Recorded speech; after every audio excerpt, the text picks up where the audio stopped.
नमस्कार, मैं डॉक्टर प्रज्ञा शर्मा। आपका स्वागत है मेरे यूट्यूब चैनल पे। हमने यूजीसी नेट और असिस्टेंट प्रोफेसर का पढ़ना प्रारंभ किया था। उसमें से हमने जो कॉमन थे वो पहले पढ़ लिए दोनों में। अब हम यूजीसी नेट के जो सूक्त हैं उनका अध्ययन कर रहे हैं।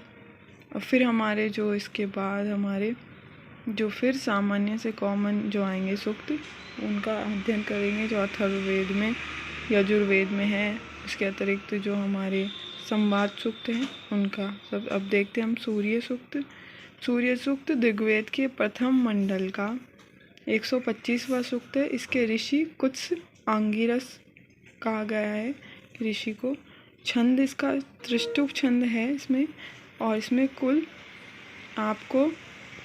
आपको 7 मंत्र प्राप्त होते हैं। जी हाँ, 7, 6 नहीं, हमारे को 7 मंत्र प्राप्त होते हैं। इसमें क्या बताया गया है देखते हैं। इस सूक्त के देवता सूर्य हैं, संपूर्ण विश्व के प्रकाशक, ज्योतिर्मय नेत्र जिनके हैं, जगत की आत्मा और प्राणी मात्र को सत्कर्मों की ओर प्रेरित करने वाले देव हैं, वे सूर्य देव हैं। देवगण इनका अनंत देवगण देवमंडल जो है पूरा, जिसमें देवगण रहते हैं, देवमंडल में इनका अनन्यतम एवं विशिष्ट स्थान इसलिए भी है क्योंकि ये एकमात्र जीव मात्र के लिए प्रत्यक्ष गोचर हैं। अर्थात हम रोज सूर्य को देख सकते हैं। ऐसे देवता हैं जो हमें एकमात्र देव हैं जिन्हें हम देख सकते हैं। ये सभी के लिए आरोग्य प्रदान करने वाले एवं सर्वविध कल्याण करने वाले हैं। अतः समस्त प्राणीधारियों के लिए स्तवनित है, वंदनीय है। इस सभी के लिए सूर्य प्रकाशित होता है तो अत्यधिक जो उसके प्रकाश से जो पीड़ाएं होती है, जो गंदे बैक्टीरियाज वगैरह होते हैं वो समाप्त होते हैं और एक स्फूर्ति प्राप्त होती है, एक अलग सी ऊर्जा मिलती है हमें। तो वो यही सूर्य है जो हमको सर्वविध कल्याण करने वाला है, जो समस्त प्राणीधारियों के लिए वंदनीय है, स्तवनित है, मतलब हमेशा रहने वाला है। अब ये प्रत्यक्ष गोचर इसलिए कहा गया, हमको दिखाई देते हैं। ऐसे चंद्र देवता हमको दिखाई देते हैं। सूर्य का अपना प्रकाश है, अपनी जो है उस ऊर्जा है से वो चंद्रमा को भी प्रदान करता है। तो हम अब इसके जो हमारे 7 मंत्र हैं उनका अध्ययन करते हैं।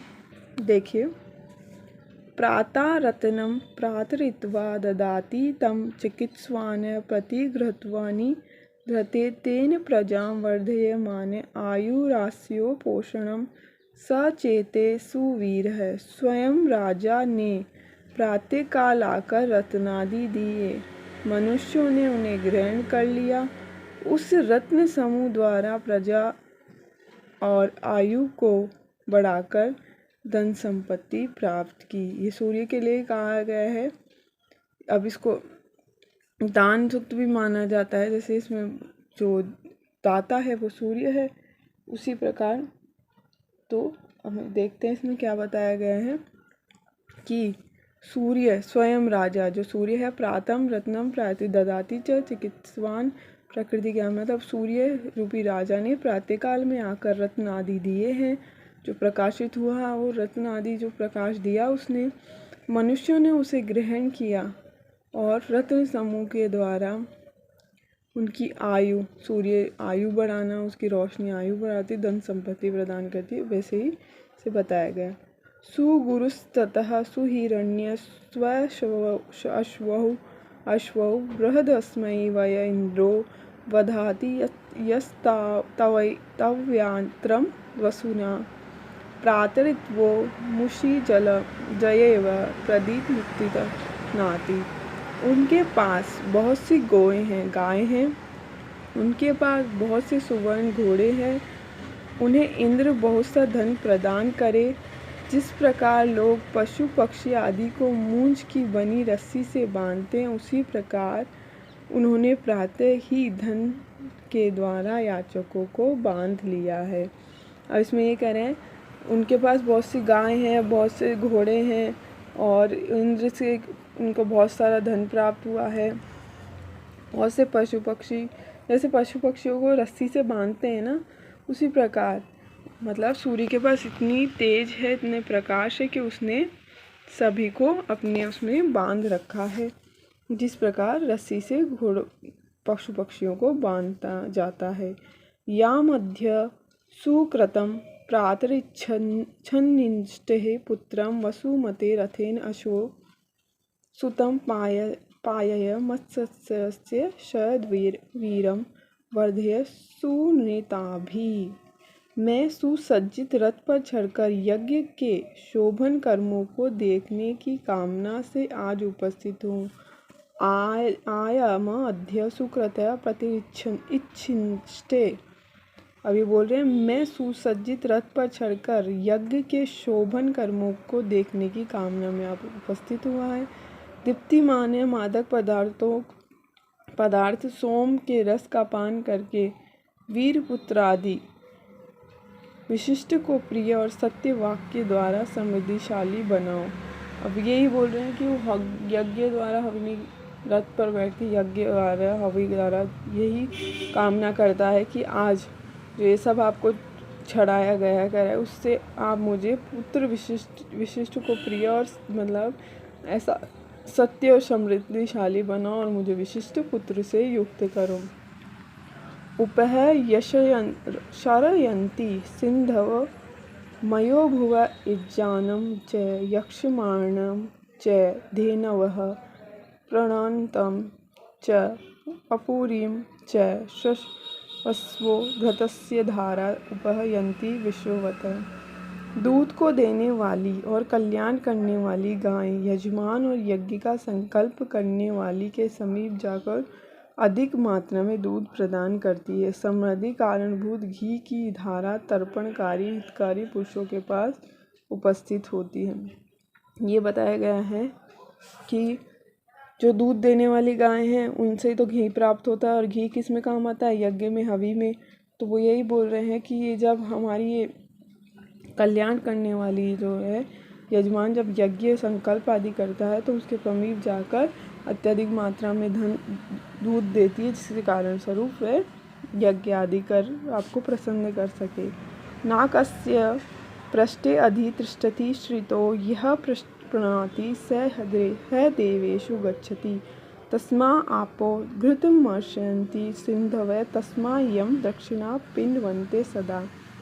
अब बोल रहे हैं जो व्यक्ति देवताओं को प्रसन्न करता है वह स्वर्ग का आनंद को प्राप्त करता है और देवों के बीच गमन करता है। नाकस्य पृष्ठे अधितिष्ठति श्रुतो यः देवेषु गच्छति, देवताओं को जाता है। प्राव्यमान्य जल उसे तेजस में प्राण प्रदान करते हैं, तेजस्वी प्राण प्रदान करते हैं। पृथ्वी धन्यदान आदि से परिपूर्ण होकर उसे संतोष प्रदान करती है। तस्या आपोद्धत सिंधव तस्याम दक्षिणो पिन्वन्ते सदा। अब आगे देखते हैं।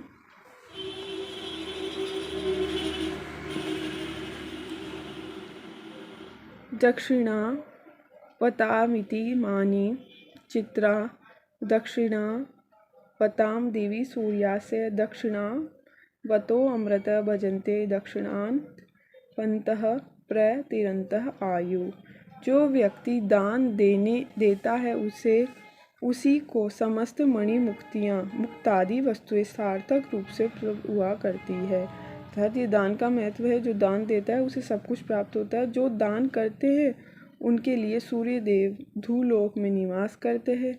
दान दाता की ही जन्म मरण बंधन से मुक्त होकर स्वर्ग को प्राप्त करता है और दान देने से उसकी आयु में वृद्धि। अब ये दान का महत्व बता। दक्षिणावतामिदानी चित्रा दक्षिणावताम दिवाम सूर्यास्य दक्षिणामंतो मृतम भजन्ते दक्षिणामंतो प्रतिरंतः आयु। यही बताया जो दान करते हैं उसको मणि मुक्तादि सार्थक चीज़ें उपलब्ध होती है। सूर्य देवता भी उसके लिए लोक में वास करते हैं। उसके लिए जन्म मरण का जो चक्र है वह भी समाप्त होता है, उसे स्वर्ग प्राप्त होता है और उसकी आयु में भी वृद्धि होती है। अर्थात दान करना चाहिए। माँ प्रणवंतो दूरितमेन आरनमाजारिषु सूर्यसु व्रतासः अन्येस्तेषां परिधिस्तु कश्चिद् प्रणन्तमभिसंशयन्तुशोका। जो देवताओं को प्रसन्न रखता है उसे दुख और पाप नहीं मिलते।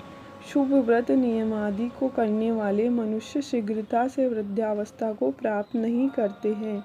इसके विपरीत पाप कर्मों को करने वाले तथा यज्ञादि कर्मों को देवों को प्रसन्न न करने वाले लोगों को शोक संताप से सदा ही घिरे रहते हैं। अर्थात इसमें ये बताया गया है कि जो देवताओं को प्रसन्न करने के लिए शुभ व्रत नियम आदि से कार्य करते हैं, व्रत करते हैं, वो वृद्धावस्था में को प्राप्त नहीं करते।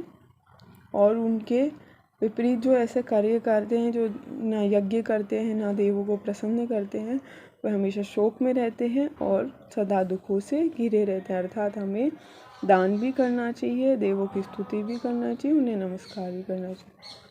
अब हमारा ये जो सूर्य सूक्त था यहीं पर समाप्त हुआ। शुभमस्तु। नमस्कार।